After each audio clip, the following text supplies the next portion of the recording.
तो स्वागत है आप सभी का स्टेट पीसीएस क्लासेस में। तो आज हम इम्पोर्टेंट गवर्नर जनरल मुअस्सराए से रिलेटेड क्वेश्चन करने वाले हैं। ये हिस्ट्री का है जो कि मॉडर्न हिस्ट्री है। तो आप सभी पूरे क्वेश्चन को देखिएगा। इसमें 30 क्वेश्चन टोटल हैं और ये क्वेश्चन बनते ही हैं एग्ज़ाम में, तो आप लोग अच्छे से इसको देखिए। तो पहला क्वेश्चन है कि भारत के पहले गवर्नर जनरल कौन थे। तो पहले गवर्नर जनरल कौन थे? तो लॉर्ड वेलेस्ली थे कि विलियम बेंटिक थे कि वारन हेस्टिंग्स थे कि लॉर्ड डलहौजी थे। तो सी इसका राइट आंसर हो जाएगा। पहले गवर्नर जनरल जो बने थे वारन हेस्टिंग बने थे, क्योंकि ये जो पद था इसका नाम चेंज हो रहा था। तो जब 1773 में पहली बार गवर्नर जनरल किया गया तो पहली बार वारन हेस्टिंग को बनाया गया था 1773 में। भारत के पहले गवर्नर जनरल बने थे। नेक्स्ट है कि भारत के पहले वायसराय कौन थे। तो भारत के पहले वायसराय कौन बने थे? तो ये हो जाएगा right answer D, Lord Canning बने थे। लॉर्ड कैनिंग के समय जो है, जब 1858 में के बाद लॉर्ड कैनिंग भारत के पहले वायसराय बने थे। उस समय पे ये कौन थे? लॉर्ड कैनिंग थे, याद रखिएगा। क्योंकि 1857 की जब क्रांति हुई थी, 1857 की क्रांति के बाद में जब ब्रिटिश क्राउन के अंडर में आ गया था, मतलब अब ये शासन डायरेक्ट कौन कर रहा था? महारानी विक्टोरिया कर रही थी। तो 1858 का जो अधिनियम आया था तभी जो है इनको वायसराय का पद उस समय जो है लॉर्ड कैनिंग थे। नेक्स्ट है कि अस्थाई बंदोबस्त प्रणाली किस गवर्नर जनरल के समय में लागू हुई। तो ये बहुत ही इंपॉर्टेंट है, ये पूछ जाता है हर बार। तो इसका राइट आंसर डी हो जाएगा, लॉर्ड कॉर्नवालिस के समय में ये 1793 में अस्थाई बंदोबस्त लाया गया था। नेक्स्ट के अंग्रेजों के समय किस गवर्नर जनरल को लोकप्रिय सुधारक कहा गया। तो लॉर्ड मिंटो को कि लॉर्ड हार्डिंग को कि लॉर्ड विलियम बेंटिक को कि लॉर्ड डलहौजी को। तो सी इसका राइट आंसर हो जाएगा। उन्होंने क्या किया था? लॉर्ड विलियम बेंटिक ने कि सती प्रथा को समाप्त किया था और सामाजिक सुधार किया था। किसके साथ में मिलकर?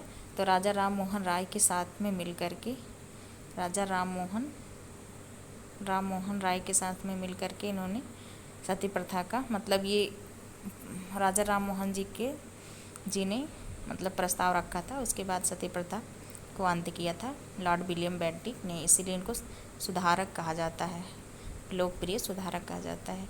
नेक्स्ट है कि सती प्रथा किसके समय समाप्त की गई थी। तो इसका राइट आंसर सी हो जाएगा, विलियम बेंटिक के समय में। कब समाप्त की गई थी? 1829 में सती प्रथा पर कानूनी रोक लगाई गई थी। अगला क्वेश्चन है कि डॉक्ट्रिन ऑफ लेप्सी नीति किसने लागू की थी। तो लॉर्ड कैनिंग ने कि लॉर्ड डलहौजी ने कि लॉर्ड लिटन ने कि लॉर्ड हार्डिंग ने। तो 20 का राइट आंसर हो जाएगा, doctrine of lapse Lord Dalhousie ने लागू की थी। अगला क्वेश्चन है कि भारतीय रेलवे की शुरुआत किस गवर्नर जनरल के समय हुई थी। तो लॉर्ड डलहौजी के समय हुई थी। पहली ट्रेन कहाँ से कहाँ के बीच चलाई गई थी। तो 1853 में मुंबई से थाड़े के बीच में यह रेल चलाई गई थी। अगला क्वेश्चन है कि 1857 की क्रांति किस वायसराय के काल में हुई थी। तो इसका राइट आंसर ए हो जाएगा, लॉर्ड कैनिंग के समय में हुई थी, तभी ये जो है पहले वायसराय बने थे। अगला क्वेश्चन है कि अंग्रेजी को भारत में प्रशासनिक भाषा किसने बनाई थी। तो लॉर्ड विलियम बेंटिक ने बनाई थी। मैकाले की सिफारिश पर बेंटिक ने इसे लागू किया था। क्वेश्चन नंबर 10 है कि वार्नाकुलस प्रेस एक्ट किसने लागू किया था। तो लिटन ने लागू किया था। हटाया किसने था? तो ये जो है रिपन ने हटाया था। आर्य समाज की स्थापना के समय भारत का वायसराय कौन था।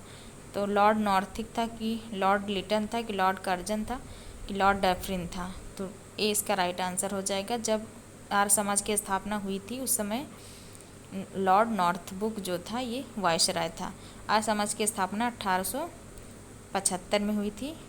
और किसने की थी आप लोग कमेंट करके बताइएगा, कुछ चीज़ें आप लोग को याद भी होनी चाहिए। नेक्स्ट है कि भारतीय राष्ट्रीय कांग्रेस की स्थापना के समय वायसराय कौन था।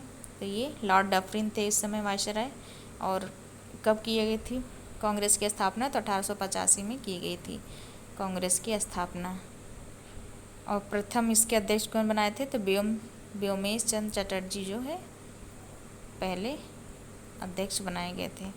नेक्स्ट है कि WC बनर्जी जिसको कहते हैं।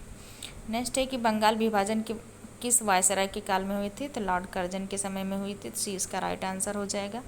अगला क्वेश्चन है कि स्वदेशी आंदोलन किस वायसराय के काल में हुई थी। तो ये लॉर्ड कर्जन ही हो जाएगा इसका आंसर, 1905 में। नेक्स्ट है कि भारत विश्वविद्यालय अधिनियम 1904 किसके द्वारा लाया गया था? तो ये जो है लॉर्ड कर्जन के द्वारा ही लाया जाए, क्योंकि उस समय पे तो वही था। नेक्स्ट है कि 1905 का बंगाल विभाजन कब रद्द कर दिया गया था? तो 1911 में रद्द कर दिया गया था। लॉर्ड हार्डिंग द्वितीय के काल में विभाजन रद्द हुआ था। 1911 याद रखिएगा, इंपॉर्टेंट क्वेश्चन है। अगला क्वेश्चन है कि दिल्ली को राजधानी किस वायसराय के समय बनाया गया था? तो लॉर्ड हार्डिंग के समय ही बनाया गया था 1911 में। तो उसी समय जो है इसको बंगाल विभाजन को रद्द किया गया था, जब ये कलकत्ता से दिल्ली स्थानांतरित किया गया था राजधानी को, तभी 1911 में। नेक्स्ट है कि मॉन्टेग्यू चेम्सफोर्ड सुधार किस वायसराय के समय पे हुआ था? तो चेम्सफोर्ड के समय पे हुआ था। अगला क्वेश्चन है कि रॉलेट एक्ट किस वायसराय के काल में हुआ था? ये सभी वायसराय वाला क्वेश्चन पूछा जाता है।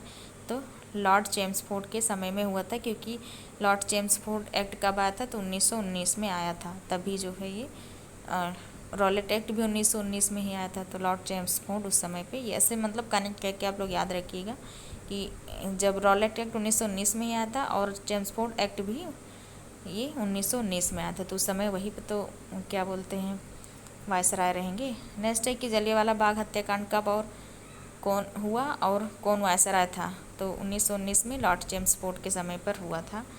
कब हुआ था? तो 13 अप्रैल 1919 में हुआ था। बहुत ही निर्मम घटना हुई थी। नेक्स्ट है कि की गई थी, समझ लीजिए, हुई नहीं थी। नेक्स्ट है कि साइमन कमीशन भारत कब आया था? तो उस समय वायसराय कौन था? साइमन कमीशन 1928 में भारत आया था। उस समय लॉर्ड इरविन क्या थे? तो लॉर्ड इरविन भी यहीं, मतलब लॉर्ड इरविन ही यहाँ के वायसराय थे, और इन्होंने ही लॉर्ड इरविन और महात्मा गांधी के बीच में जो इरविन समझौता हुआ था, इन्हीं के समय पे हुआ था। उसके बाद द्वितीय गोलमेज सम्मेलन के लिए कौन गए थे? महात्मा गांधी जी गए थे लंदन। ये क्वेश्चन आ भी गया कि लॉर्ड गांधी इरविन समझौता कब हुआ था? तो 1931 में हुआ था। 5 मार्च 1931 में हुआ था। 5 मार्च 1931 याद रखिएगा, क्योंकि क्वेश्चन अरेंजमेंट के लिए आ जाता है। तो 5 मार्च 1931 को जो है ये गांधी इरविन पैक्ट हुआ था, और 23 मार्च 1931 को सरदार 3 लोगों को फांसी दी गई थी, जो हमारे शहीद हैं।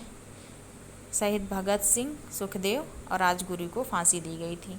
तो लॉर्ड इरविन और गांधी जी के बीच 1931 में यह समझौता हुआ था। लॉर्ड इरविन ने इसमें मतलब कहा गया था कि इसमें मतलब महात्मा गांधी जी ने कहा था कि आप इनको फांसी मत दीजिए, लेकिन इसमें बस वही, क्योंकि इसमें ये शर्त थी कि जो भी हिंसक घटनाएं हुई हैं जो उसको नहीं माफ़ किया जाएगा, और जो वैसे अब सिविल मामले हैं उसको हटा दिया जाएगा।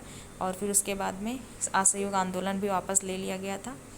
तो ये सभी हुआ था इसमें, इस समझौते में, लेकिन जो है फांसी नहीं रुकी थी।